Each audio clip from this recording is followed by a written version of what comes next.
Bom dia, pessoal. Eu me chamo Juliana Maranhão, sou assistente social, professora da Ateneu dos cursos de Serviço Social e Psicologia.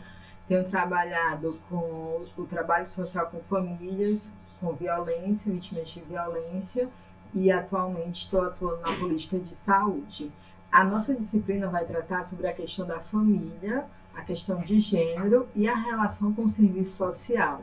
É importante a gente entender que esses temas perpassam a atuação profissional do assistente social, porque, historicamente, nós somos convocadas a intervir junto às expressões da questão social, sendo essa questão social fruto de uma desigualdade da sociedade capitalista e que tem como consequências a pauperização e, ao mesmo tempo, a luta política da classe trabalhadora por direitos sociais. É por isso que se torna uma questão social, porque é a busca política pela justiça social e pelos direitos humanos. O assistente social, enquanto profissional, vai atuar tanto na esfera pública quanto na esfera privada, ou seja, como representante do Estado, ou como profissional liberal, ou inclusive profissional contratado por empresas ou instituições do terceiro setor. No entanto, em todas as atuações, ele vai interferir na questão social. Em geral, as intervenções por meio de políticas sociais, seja na saúde, na educação, na habitação de interesse social, na assistência social, vai ter como foco de abordagem o território e a família. Família sendo considerada aqui um grupamento de pessoas, por vínculos de afeto, consanguinidade e interesses que buscam a proteção. No entanto, a gente não pode dizer que existe um modelo de família padrão. O que a gente tem são configurações diferenciadas de família, podendo ser compostas de pai, mãe e filhos, por avós e netos, por tios e sobrinhos, por irmãos ou uma única pessoa. A forma de se abordar e compreender a família vai variar também de acordo com cada política social, porque na área da saúde a gente ainda tem um foco, na área da saúde e da previdência social, um foco muito conservador, que considera a família apenas aqueles vínculos consanguíneos, enquanto na assistência social a gente tem avanço, inclusive considerando como integrante da família, como ente da família, pessoas que são incluídas na família, mesmo que não tenham vínculos sanguíneos. Então, esse é o desafio para o assistente social, compreender a família numa perspectiva crítica, ou seja, considerando aspectos biológicos, mas principalmente aspectos sociais e culturais, sem fazer julgamento moral dessas famílias ou dessas diferentes configurações familiares, tá certo? Mas para que a gente consiga fazer essa reflexão crítica, é necessário que a gente se aproprie de conteúdos teóricos também, e por isso, nessa aula de hoje, a gente vai abordar a construção social e histórica do conceito de família. Família é uma instituição, ou seja, significa que ela é perpassada por valores, por moral, por aspectos culturais da sociedade e também por aspectos econômicos.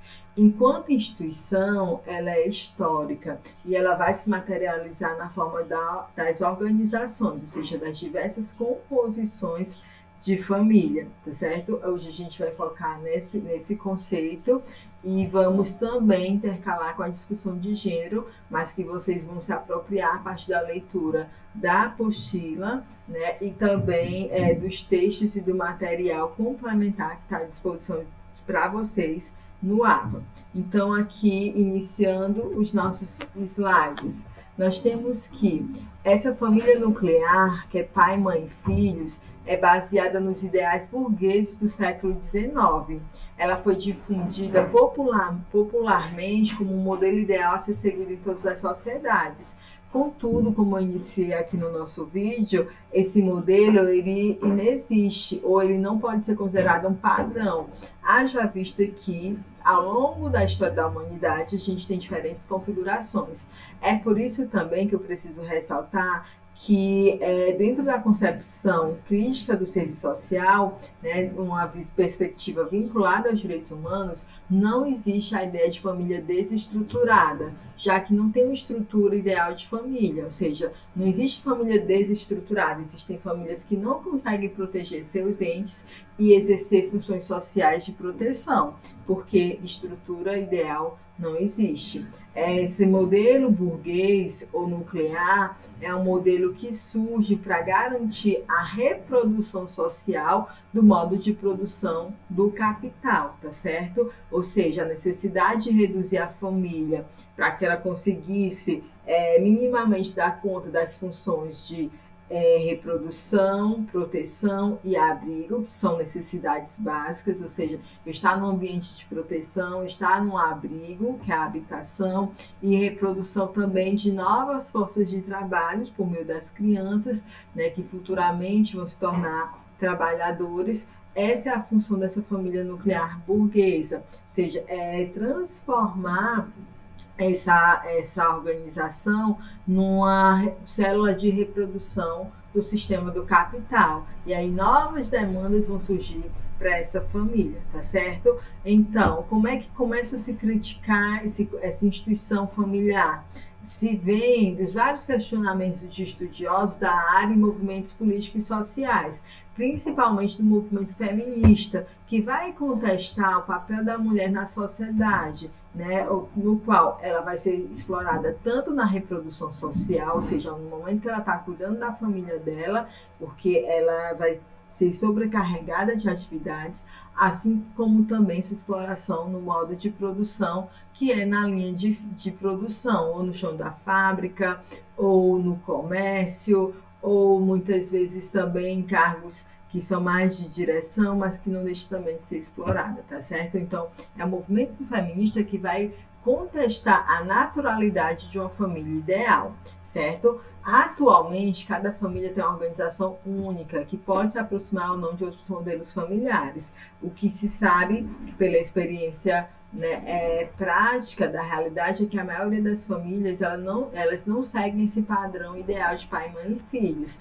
Hoje, principalmente, a gente tem famílias reconfiguradas, ou seja, famílias que se separaram e que se uniram por meio de outro casamento. Ou seja, eu tenho um homem que é divorciado, uma mulher que é divorciada, ou mulheres divorciadas, ou homens divorciados, que se juntam novamente em um novo contrato social, que é o casamento, para compor uma nova família. Então, o que a gente tem na atualidade são reconfigurações familiares, famílias, especialmente no Brasil, nas áreas periféricas, que são chefiadas por avós, né, famílias de 3 gerações, de mãe, filhas e netos, né, morando no mesmo ambiente, e muitas vezes não tem a figura de um ente paterno, ou porque esse pai ele está ausente, né, ele abandona a família, ou muitas vezes crianças que são órfãos. A gente não pode dizer que elas não têm famílias. Elas, naquele momento, elas enquanto pessoa compõem sua única família. Uma pessoa só também é considerada família,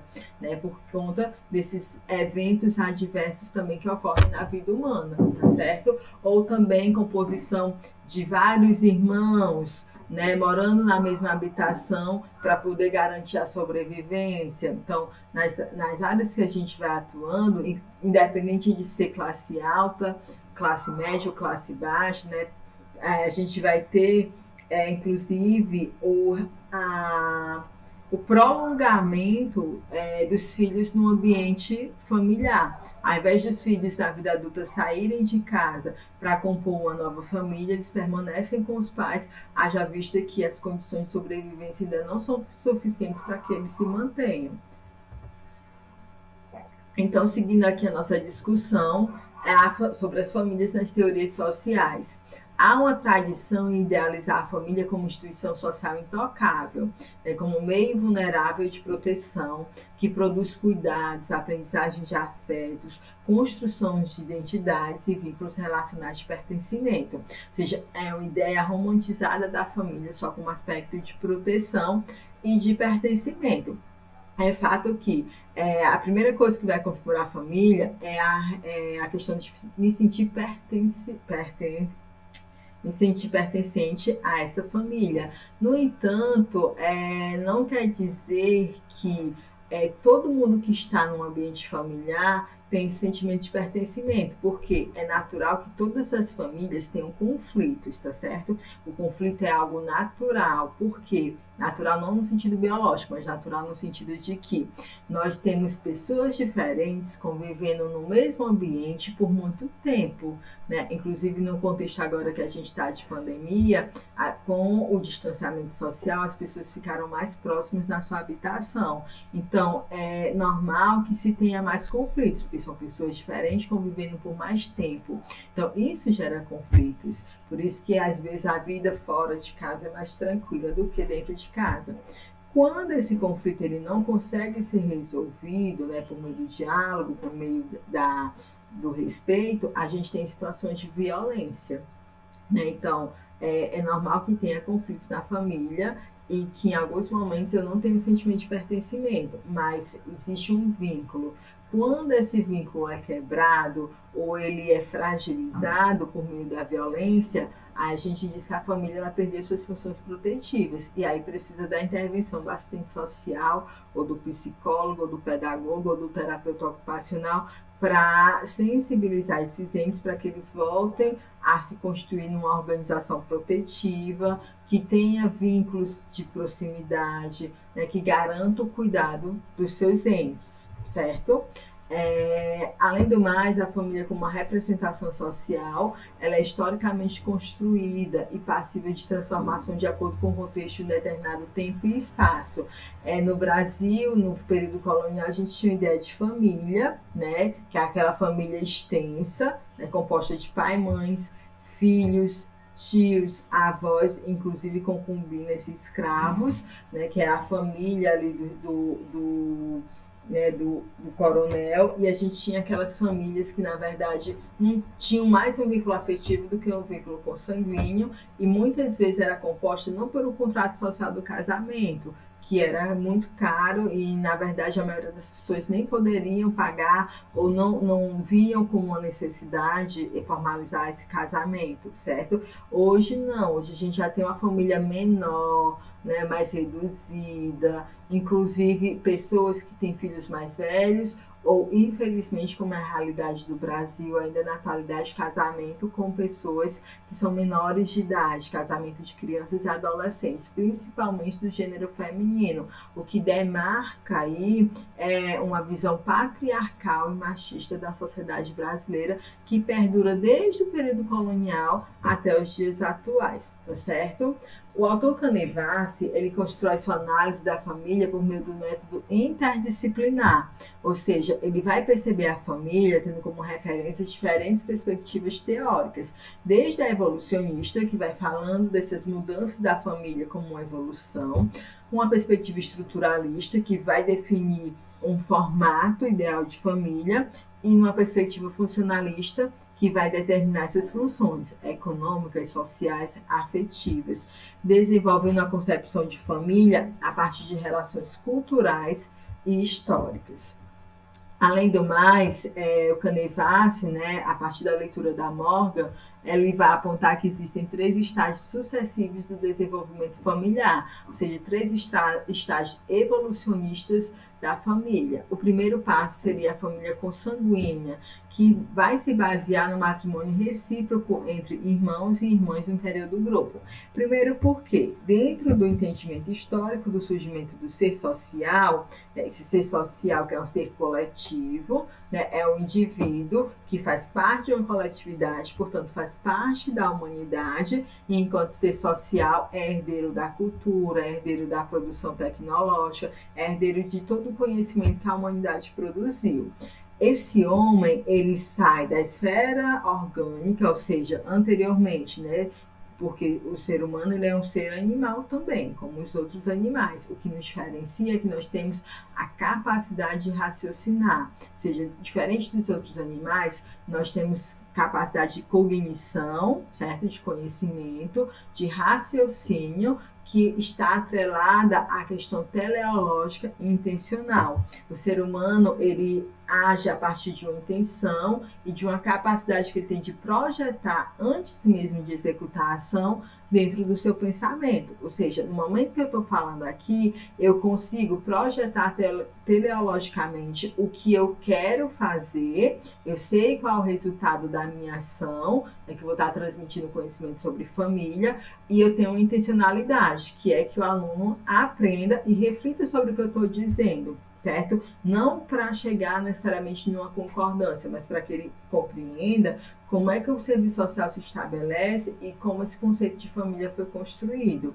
Ou seja, por que é que eu fiz toda essa discussão? Porque o ser humano, anteriormente, ele estava nessa esfera orgânica, ou seja, ele estava apenas circundado daquelas primeiras mediações: abrigo, proteção e reprodução, certo? Quando esse homem ele começa a se socializar, começa a exercer trabalho, né, que é a atividade ontológica do ser humano, quando ele intervém na natureza, começa a desenvolver a linguagem e a cultura para justamente garantir essas 3 primeiras mediações e ir para além delas, é que o homem começa a conviver em sociedade e com a cultura, certo? A sociedade se refere a essa organização, um grupamento coletivo. A cultura, somente os seres humanos conseguem executar, porque necessita dessa interação reflexiva entre diferentes sujeitos. Mas, num primeiro momento, quando a gente sai da esfera orgânica e vai para a esfera social, nós começamos ainda a ter grupamentos muito pequenos. Então, esses grupamentos pequenos, a reprodução era entre os seus próprios entes, inclusive desconsiderando a questão consanguínea. Aqui não importava muito os papéis sociais de pai, mãe, filhos e filhas. O que importava era o vínculo dentro do grupo. Por isso que era possível pessoas que tinham vínculos primários, né, de irmãos e irmãs ou pai e filhos, casarem e terem relações sexuais para fins de reprodução. É com o desenvolvimento da história da humanidade que a gente tem as consequentes proibições e as trocas, certo? Entre tribos. E aí é que surge a família punaluana. Que família é essa? É uma família onde começa a exercer as primeiras proibições do incesto, né, que vai operar numa restrição do casamento de irmãos com irmãs, pais com filhas, mães com filhos, ou seja, restringindo as formas de relacionamento humano e possibilitando a troca, né, de pessoas entre diferentes tribos, principalmente aqui entre mulheres. É daqui também que a gente começa a perceber uma divisão sexista e misógina das mulheres em relação aos homens. Primeiro porque os homens vão ser responsáveis por atividades de caça e de guerra, né, que são atividades que vão exigir mais força, enquanto as mulheres, por uma condição biológica da reprodução, vai ficar mais limitada à agricultura, que é um trabalho que exige mais tempo, ou seja, por exigir mais tempo, as mulheres vão ficar mais presas a essa ideia de cuidado, enquanto aos homens, ninguém vai guerrear sempre, ninguém vai caçar sempre. Ou seja, vai ter um tempo maior disponível, inclusive para pensar e planejar outras ações, como a política, como a segurança, né, e acabando diferenciando por uma questão biológica as funções sociais. É por isso que nessa constituição da família punaluana, o que a gente vai ter é a troca de mulheres entre diferentes tribos, inclusive como moeda de troca para a pacificação. E, por fim, uma última família, que é a família fundada no casal, que é um reforço ainda maior no tabu do incesto, que restringe a possibilidade de casamento com mais de uma pessoa por vez. Ou seja, diferente desse período que eu estou apontando para vocês, que é o período que a gente poderia configurar antes do período mesopotâmico até o período antigo, né, que é o período da Grécia e da Roma Antiga, que a gente pode configurar esses tipos aqui de família, né, que na verdade não tinha muitos critérios, e posteriormente é que se foi fazendo as várias restrições, inclusive de casamentos entre apenas duas pessoas. E aí a proibição formal, porque de fato a gente sabe que ao longo da história, inclusive no absolutismo, a gente tinha reis que tinham as rainhas, mas que também tinham as concubinas, né? E isso não é um traço de evolução, porque a gente tem culturas como a cultura muçulmana, que é possível que um homem tenha várias mulheres, ou também outras culturas, né? Tribais, que também é possível que mulheres tenham mais de um homem, tá certo? A gente não pode ter uma visão eurocêntrica de que existe novamente esse modelo ideal, ou que o modelo que se tem hoje no Ocidente é melhor do que outras culturas, porque na verdade cada sociedade tem uma construção diferenciada. A cultura ela serve como parâmetro e não como peso de medida, certo? Ou seja, o casamento ele vai possibilitar também que se construa a ideia de família a partir do parentesco, tá certo? Esse parentesco vai ser importante para permitir uma linearidade na descendência a partir de um único patriarca, né, possibilitando transmitir o direito à propriedade privada, individual, aos filhos certos. Por isso que, novamente, a questão biológica vai ser tomada aqui como meio de interferência na área social, porque um homem pode ter vários filhos, mas a mulher só pode ter um filho por vez. Então, a mulher também vai ser restrita ao casamento para garantir, inclusive, a importância da virgindade para a mulher, para garantir que o primeiro filho seja do patriarca. E a questão aqui não é a fidelidade em si, ao romance, ao amor, mas a questão da lealdade em relação à transmissão desses bens, ou seja, em relação à transmissão da herança. A importância aqui da virgindade para a mulher, do casamento, é muito mais para garantir que aquele grupo permaneça com sua propriedade a partir da herança, do que aqueles bens sejam dissolvidos por diferentes filhos. Inclusive, no período feudal, o filho primogênito herdava tudo do pai, e os outros filhos eles ficavam na insegurança financeira, porque o herdeiro era o único primogênito, tá certo? Além do mais, Engels, né, ao estudar sobre família na perspectiva crítica, ele vai apontar as condições econômicas, porque para ele era necessário identificar quem tinha direito à posse de determinado objeto. Ou seja, ele vai perceber que nessa sociedade, né, ao estudar as sociedades antigas, inclusive a sociedade do capital, né, a questão da família, ela também ainda está ligada à questão da posse, né? Como a gente vê hoje na política no Brasil ou no mundo, ou inclusive os detentores de poder econômico, eles vêm, não é de famílias de 100 anos atrás, são famílias que mantêm seu poder há mais de 200 anos, 300 anos, ou seja, tem pessoas tem famílias que estão na política desde a fundação do Brasil, né? Até arriscaria dizer, desde o descobrimento. Assim como também os grandes conglomerados econômicos, eles vêm de uma herança muito antiga, de pessoas que vêm mantendo e reproduzindo seu poder econômico e político no mundo ao longo do tempo. E é daí também que vai ocorrer o desmoronamento do direito materno, né? Se anteriormente a gente tinha a mulher como centro da família, por conta que ela tinha essa função considerada mágica de reprodução, de garantir a permanência da vida, né? Com a observação dos outros animais, os seres humanos começam a perceber que, na verdade, a capacidade de gerar outro ser humano é uma condição animal, né? E que isso não era tão mágico para as mulheres. Então, ao longo do tempo, além dessa questão das mulheres ficarem mais atreladas à questão do cuidado, essa percepção, esse rompimento de um pensamento mágico de que a mulher ela não tinha uma condição especial, mas sim uma condição biológica, de que ela vai poder gerar outro ser humano, é que ela vai perdendo espaço, inclusive sendo colocada numa posição subjugada aos homens, tá certo?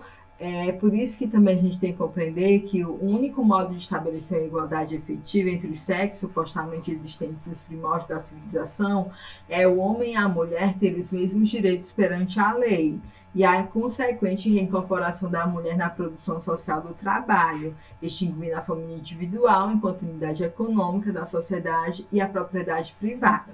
Aqui a visão do Engels é preciso ter criticidade porque não é simplesmente colocar a mulher no mercado de trabalho, haja vista que a gente já sabe que a mulher ela vai ser explorada tanto na questão da reprodução social como na questão da produção. Ou seja, não é só retirar a mulher para ir para o mercado de trabalho, mas é possibilitar que essa mulher tenha capacidade de igual competição com os homens, no sentido não de competição de rivalidade, mas de garantir os mesmos direitos e benefícios e deveres que os homens, que é o que a gente não tem. É por isso que essa perspectiva marxista, né, do Engels, né, do materialismo histórico dialético, de crítica do capital, vai ser também questionado por autoras feministas, porque não é só inserir a mulher no mercado de trabalho, como a gente tem hoje. Isso não vai resolver o problema da desigualdade entre homens e mulheres, entre masculino e feminino seria o mais correto, mas só iria aumentar essa desigualdade. Eu já vi que as mulheres teriam mais funções ainda para exercer. É por isso que a Mitchell ela vai fazer a crítica ao pensamento marxista. Né? Ela vai falar que a dominação das mulheres pelos homens tem que ser compreendida por estruturas-chave, que seriam a produção, reprodução, a sexualidade e a socialização das crianças. Ela vai apontar que esses 4 eixos, produção, reprodução, sexualidade e socialização, eles vão influenciar na condição de explorada e subjugada do gênero feminino, tá certo?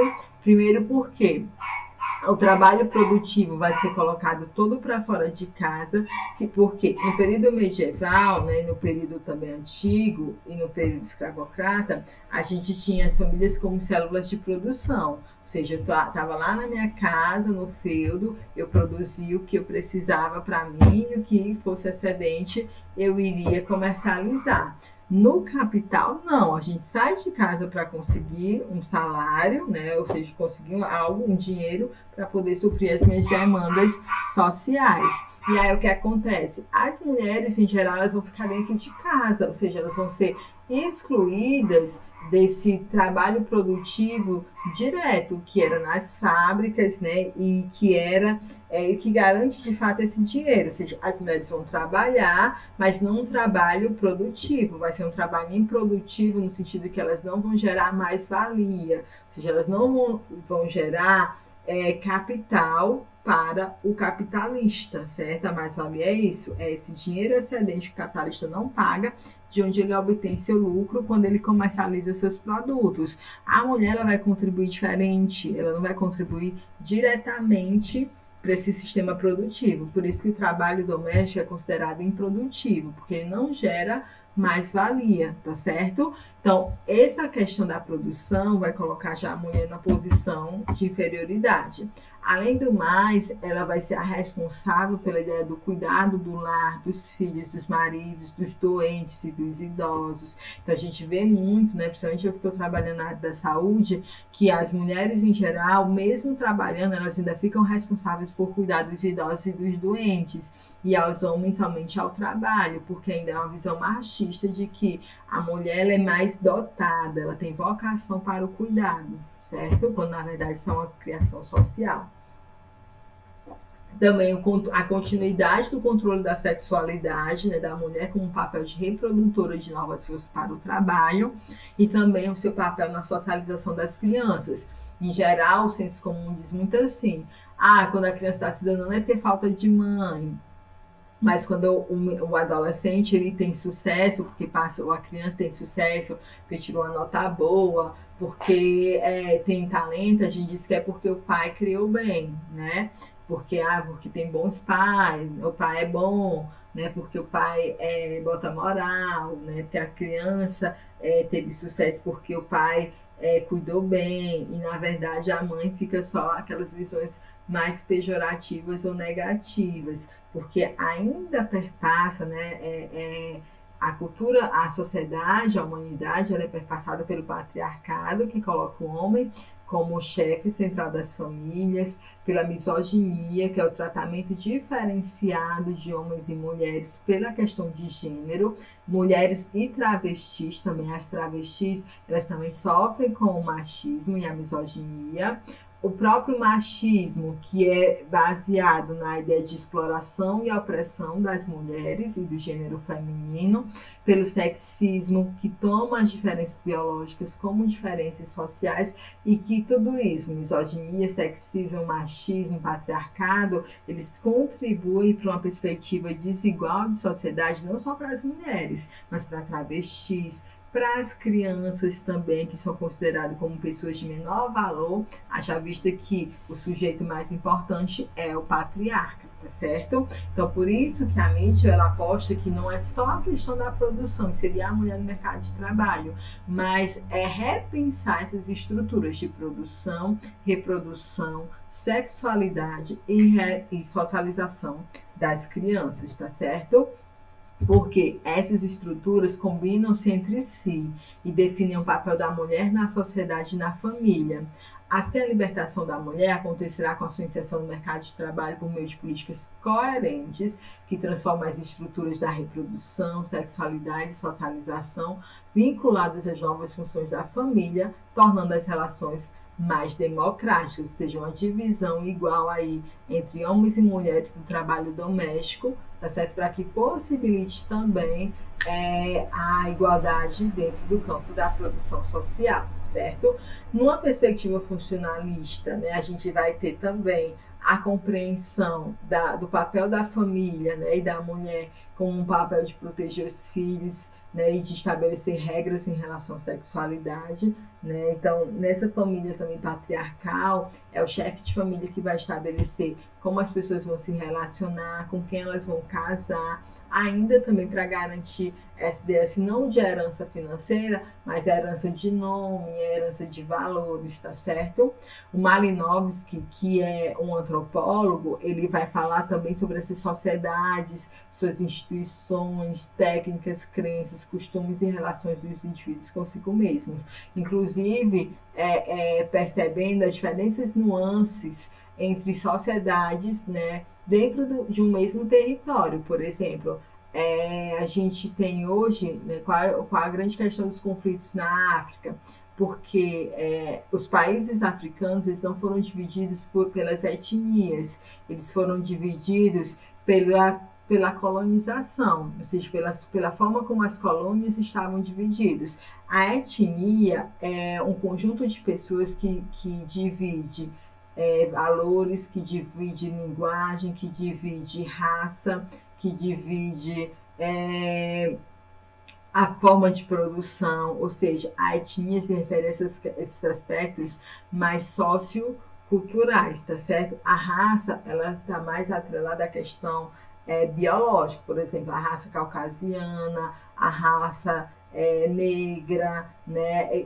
Claro, obviamente, né, fazendo as ponderações, existe só uma raça que é a humana, mas existem caracteres fenótipos que definem o caucasiano, o asiático e o negro. Só que nem todo mundo que é negro divide a mesma etnia, certo? Da mesma forma que nem todo mundo que é branco divide a mesma etnia, certo? E asiático também. Eu posso ter asiáticos de diferentes etnias, chinês, japonês, coreano. Dentro da própria Coreia, a gente tem duas formas de etnias, né? Do povo da Coreia do Sul e o povo da Coreia do Norte, porque são diferentes formas de socialização. Então, a antropologia, principalmente a antropologia cultural, ela vai possibilitar perceber que dentro de um determinado território, né, tem diferentes formas de ser e diferentes formas de família, né? No próprio Brasil, no Nordeste, quando a gente fala no Nordeste, é um equívoco porque cada estado, né, ele vai ter uma forma diferente de perceber o que é ser nordestino e formas diferentes de viver a vida cotidiana. Inclusive, se a gente for mais para a região do central, do Nordeste, do Ceará, a gente vai perceber que tem costumes que são mais próximos de outros estados do que do próprio Ceará, né? Principalmente nos municípios limite, né? Porque eles vão ter mais proximidade entre o outro município que ele faz limite do que com a capital, que é Fortaleza. Haja vista a divisão de valores, de costumes, de hábitos, tá certo? E de crenças. Então, é importante também nessa visão mais funcionalista perceber que a família é uma agência socializadora, né, cujas funções se concentram na socialização das crianças e na formação da personalidade de novos indivíduos, como eu disse, a partir dessas perspectivas mais culturais, sociais e econômicas. Além do mais, vai se apontar que a família tem 3 funções: a econômica, que é a questão de produção de valores, né, da prestação de serviço da família como unidade de produção. Exemplo, as mulheres que trabalham com confecção de roupas, né, que toda a família entra na dinâmica, os feirantes, tá certo? Os agricultores, os marisqueiros, tá certo? A função socializadora, né, a família é a primeira instituição de socialização, depois vem a escola, depois os amigos e o trabalho, certo? Então, a família é o primeiro espaço de socialização. Quando a gente já nasce numa sociedade que está pronta. E a família, ela vai ser a responsável por socializar esses valores que já estão prontos, ou até mesmo criar seus próprios valores, porque valores são culturais, históricos. A ética não. A moral, ela muda, a ética não muda, porque o bem tem que ser bem para sempre, né? Por exemplo, matar uma pessoa é uma questão não ética, porque a vida, ela deve ser preservada, né? Então, a vida é importante. Então, independente de qualquer contexto histórico, a vida sempre vai ser importante.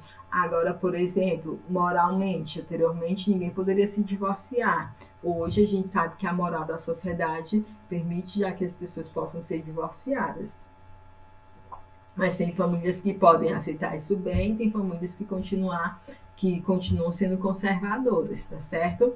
A família também tem uma função ideológica, né, que é a transmissão de ideias, costumes, hábitos e valores para os novos indivíduos. Essa transmissão ela pode ser, inclusive, questionada, né, pelos entes familiares. Geralmente, os adolescentes, eles questionam mais, porque é na fase da adolescência que a gente vai ter mudanças, né, devido à puberdade, mudanças biológicas devido à puberdade, mas também que a gente vai exercer novas funções sociais, ou seja, a gente vai ter proximidade com outros grupos diferentes, né, de pessoas, tanto na escola como no esporte ou na cultura, ou no lazer, né, estou falando aqui cultura nesse sentido aqui, como questões de acesso ou a teatro, a cinema, ou entretenimento, como shows, mas o adolescente, além de uma capacidade reflexiva que ele só vai adquirir na adolescência, que as crianças não vão ter tão elaborado por conta do próprio desenvolvimento psicológico e biológico, o adolescente ele vai ter essa maturação biológica pela puberdade, vai ter um amadurecimento social por conta do exercício de novas funções sociais, é por isso que eles questionam mais do que crianças, né? E até mesmo do que adultos, porque eles estão em fases de transições que faz com que eles pensem mais sobre a vida cotidiana, diferente de um adulto que está mais atrelado a reproduzir só esquemas de casa, trabalho, certo?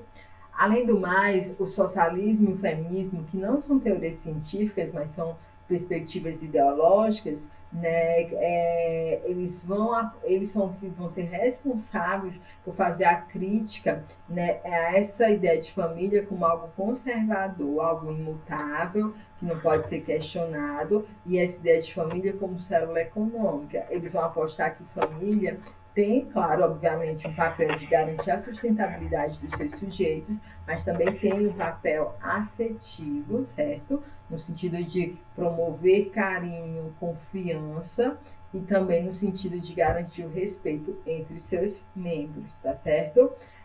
Já na perspectiva estruturalista, né, do Levi-Strauss, que também é antropólogo, ele fala também sobre a questão dessa construção da família, né, por meio do que eu falei anteriormente, que foi pela configuração de vínculos de parentesco, do avunculado, né, que é a ideia de casamento entre irmãos e irmãs de diferentes famílias, né, e aí eu garantindo também uma socialização entre as tribos e saindo daquele eixo fechado de casamento entre pessoas com a mesma consanguinidade, tá certo? Além do mais, também a gente vai ter a criação do incesto como uma criação cultural universal de proibição, né? Embora extremamente variável na amplitude e na natureza das relações às quais se aplica.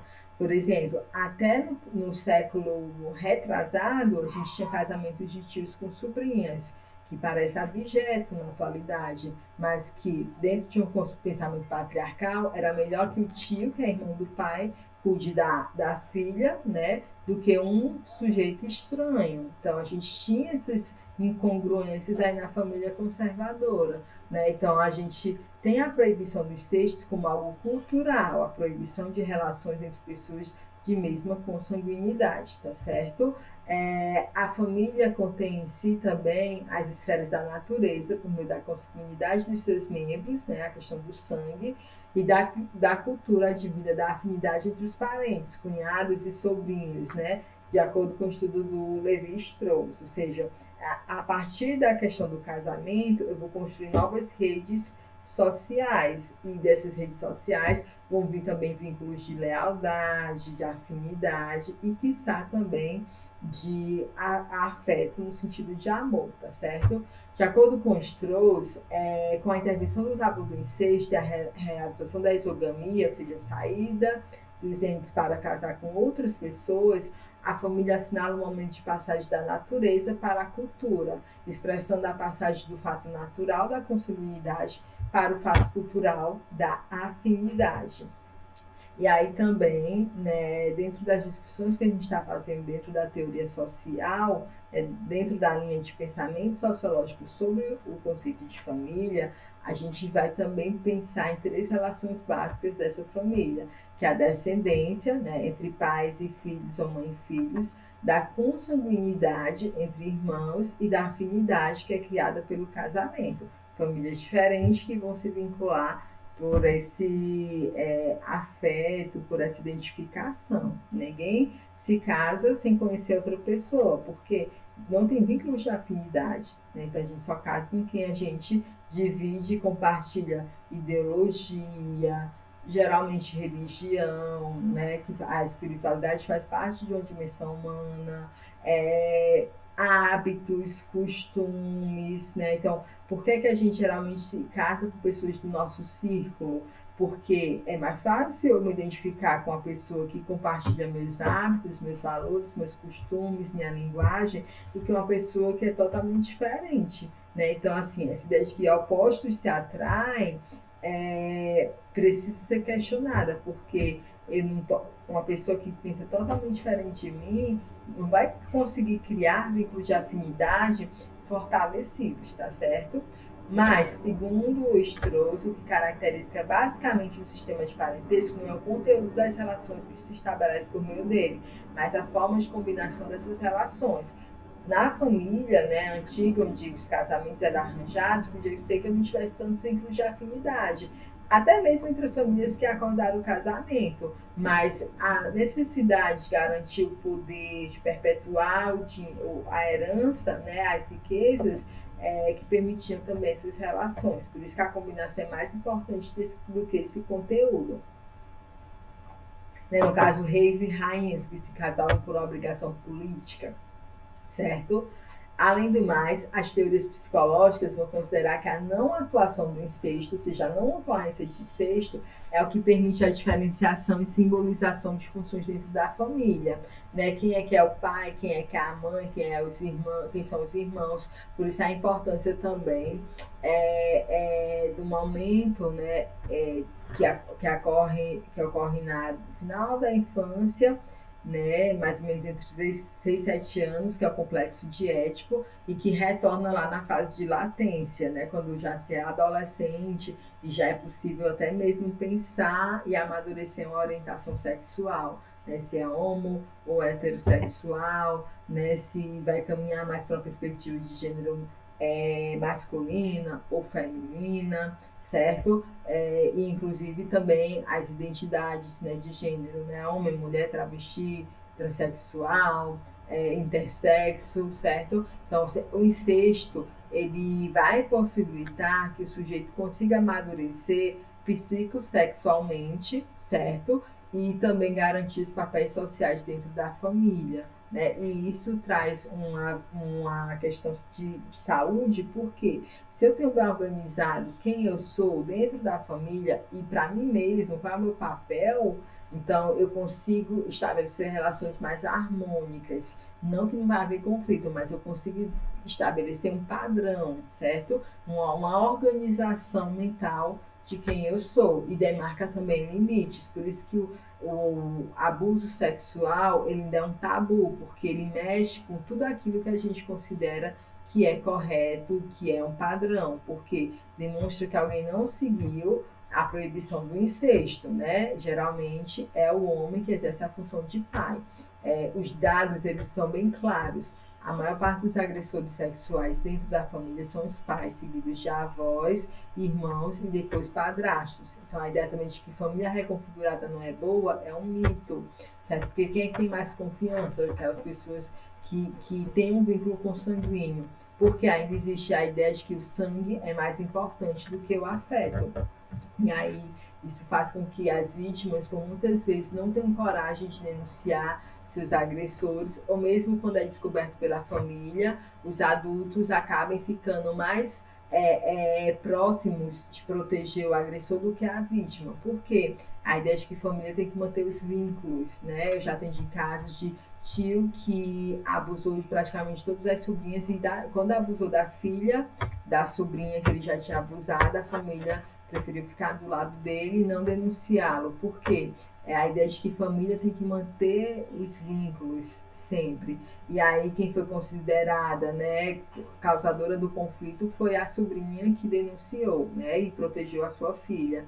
Por quê? A ideia de que não é o agressor que causa o conflito, mas falar sobre o conflito é que geraria o problema. Por isso que a gente tem muitos casos de abuso sexual que são subnotificados ou que muitas vezes a gente tem famílias historicamente incestuosas, porque existe todo um padrão aí fruto, né, do machismo, da misoginia, do patriarcado e do sexismo que reproduz essas situações de violência. O homem também ele vai sofrer com o machismo, tá certo? No sentido de que ele não pode expressar suas emoções, que ele vai ter que ser sempre o forte, que ele vai ter que ser sempre o garanhão e ele não pode demonstrar fragilidade. Então, os homens também são vítimas do machismo, mas as mulheres, né, historicamente, sofrem e numa condição muito mais gravosa do que os homens, certo?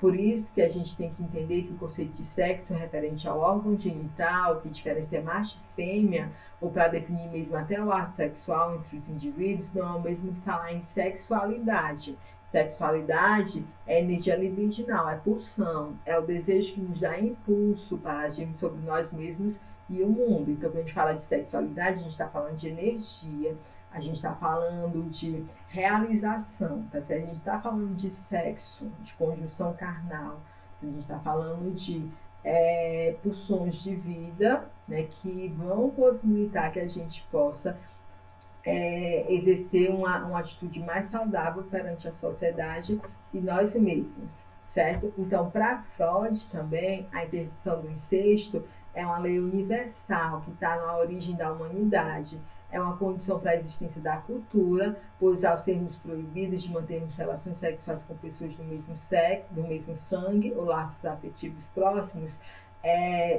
ou seja, com as pessoas da nossa família, há a possibilidade de nascimento de novos indivíduos e também de uma movimentação dentro da própria sociedade, certo? Já a família na cultura brasileira, que também vai ser herdeira dessa linha de pensamento, dessa perspectiva também patriarcal, misógina, herdeira do período medieval, né? Porque enquanto o Brasil colônia, quando o Brasil foi descoberto, a gente estava no período mercantilista, certo? Que ainda era final do período medieval na Europa. Na colônia, a gente tinha também um modelo de família estendida. Família estendida, quando a gente fala, é essa família que vai para além do núcleo, que é homem, pai, mãe e filhos, tá certo? É importante que vocês destaquem que falar de família estendida é diferente de falar de família ampliada. O termo família ampliada é um termo que destaca as famílias que são protetivas e que vai para além desse núcleo. Então, o que é que tem em comum família estendida e família ampliada? Porque é uma concepção de família maior, para além de pai, mãe e filhos. Mas qual a diferença entre elas duas? Enquanto na família estendida são relações patriarcais, hierárquicas, na família ampliada são relações de proteção. Quando os pais não conseguem proteger os filhos e vice-versa, a gente pode acionar outros membros familiares, tios, primos, para auxiliar nesse cuidado, tá certo? Então, a família ampliada, a visão, não gosto de usar positivo, porque não é no sentido de ser bom ou ruim, mas a família ampliada, ela, em aspectos protetivos, é uma visão, digamos assim, é uma visão ampliada, né? Uma visão mais crítica sobre essas relações de vínculo, né? Tanto por sangue quanto por afinidade, tá certo?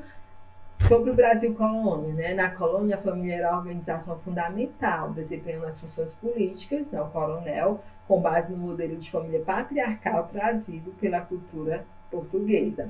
Havia uma distribuição rígida e hierárquica de papéis, mantendo-se o núcleo conjugal marido e esposa na relação de dominação da mulher pelo homem, o controle da sexualidade feminina e a regulamentação da procriação com a preocupação na divisão de herança e sucessão do poder do pai, além do exercício livre da sexualidade masculina, ou seja, aqui novamente a preocupação com a sexualidade feminina.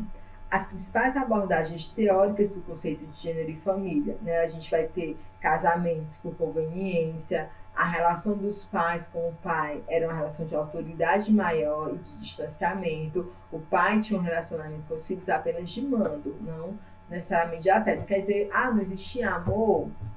Tudo isso pode ser que existia, mas a característica principal é essa visão hierárquica. Não havia também manifestação de desejos individuais. O filho ia casar ou a filha ia casar com o que o pai dissesse, porque a ideia era que garantir a herança política e econômica. Né? Gabriela Cravo Canella traz no seu livro, né, traz no seu conteúdo expressões dessa necessidade de transmissão, né, de poder político e econômico, né? Ou o Menino de Engenho, de José Lins do Rego, também traz essas questões, certo? Então, os livros clássicos, né, eles trazem essa manifestação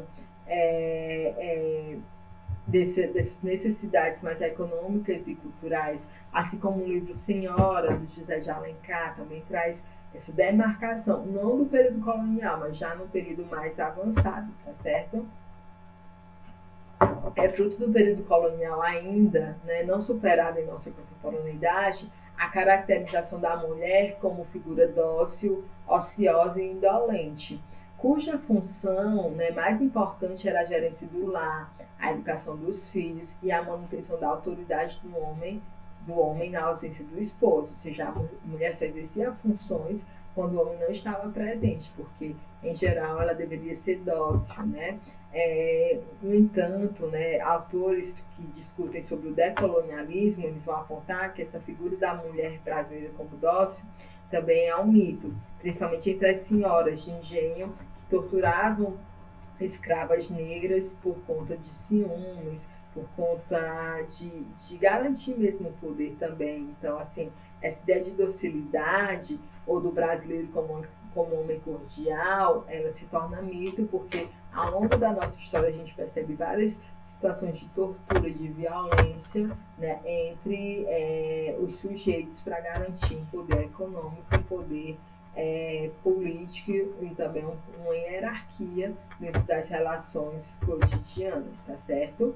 Com a chegada da família portuguesa no Brasil, né, e aqui a gente vai do final do período colonial para o período do Brasil Império, a gente vai ter também uma mudança na forma de organização e intervenção do Estado na família. Se antes a família era a célula econômica, o coronel decidia tudo, agora com a família real, o poder vai ser centralizado na capital, que é Rio de Janeiro, naquele período, né, e dentro do que a família real portuguesa colocava como imposição, tá certo? Então, aqui a gente vai ter também uma ideia de família como requisito de célula do Estado, ou seja, ela vai ser representante do Estado. Representante como? Lembra lá do que a gente falou, da reprodução, da produção, da socialização de crianças e adolescentes, tá certo? Ou seja, a família vai ser colocada principalmente as funções de socialização. O homem vai perder espaço, ou seja, o coronel vai perder espaço, o patriarca vai perder espaço, porque agora ele não vai poder agir da forma que ele queria, né, como era anteriormente. Agora ele vai ter que seguir as regras do Estado. Para isso, para que ele cedesse esse poder para o Estado, ele passa a ser o dono da mulher, principalmente da mulher e dos filhos também, mas pelo machismo, principalmente das mulheres. É por isso que até bem pouco tempo atrás, o crime de morte, né, o homicídio, né, o feminicídio, né, que muitas vezes ainda é utilizado, né, como lavar a honra, né, porque a ideia é que a mulher é propriedade do homem. Por isso que ainda existem crimes de feminicídio, que é marcar pela questão de gênero. Não é um homicídio que eu matei, né? Matei porque tive uma desavença, porque seja lá qual for o motivo que a pessoa acha que pode tirar a vida de outra. Mas o feminicídio, ele é diferente, né? Porque as mulheres são especiais, não. É porque elas morrem pela questão de gênero, né? E aí, como é que vai diferenciar? Se foi um homicídio, né? Ou um feminicídio. Se eu estou lá, mulher com conflito com um homem, né? E ele chega a matá-la, ou uma mulher mata outra mulher, por uma questão que não seja de gênero, né, ele vai responder como homicídio. Agora, se a questão foi por uma visão pejorativa do feminino, se for por uma visão misógina, de que a mulher tem menor valor, isso é o feminicídio, tá certo?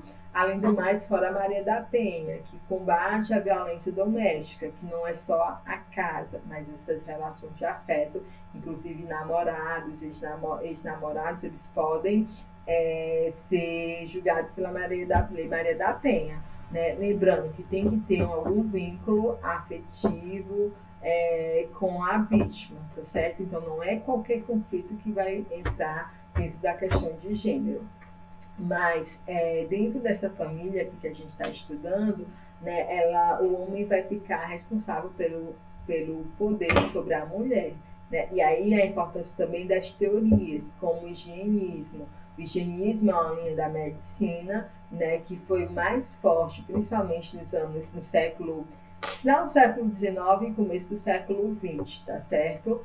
Como na ideia de higienizar os corpos para garantir uma nação mais forte. Então, ou seja, para garantir uma nação forte, era preciso higienizar os corpos, por isso que é higienismo. Como? Pela educação física, ou seja, ter corpos cada vez mais saudáveis. É aqui que a preocupação com a saúde pública vai começar a crescer. Lembre da revolta da vacina, né, como uma forma também de garantir, né, eu preciso imunizar a população para garantir um povo saudável para o trabalho. Como não havia essa preocupação anteriormente, a população acaba se revoltando. Mas a ideia da educação física é garantir a salubridade, né, e garantir corpos saudáveis para o trabalho. A educação moral, para evitar conflitos, para evitar desvios de caráter ou de corrupção. A educação intelectual, para garantir também uma força de trabalho competente. E a educação sexual.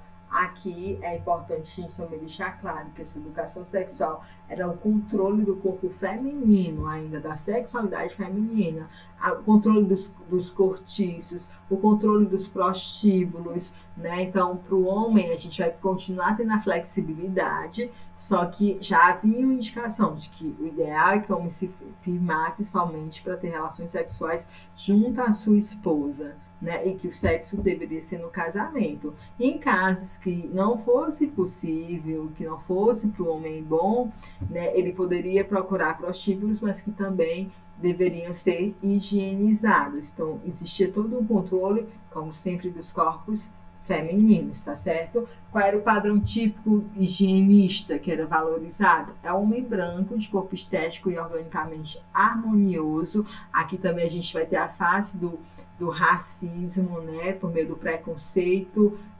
corpóreo, né? A ideia do que é bonito, o que é feio esteticamente, né? Intelectualmente esse homem deveria ser competitivo, apenas focado em si mesmo, no seu prazer e na dor, né?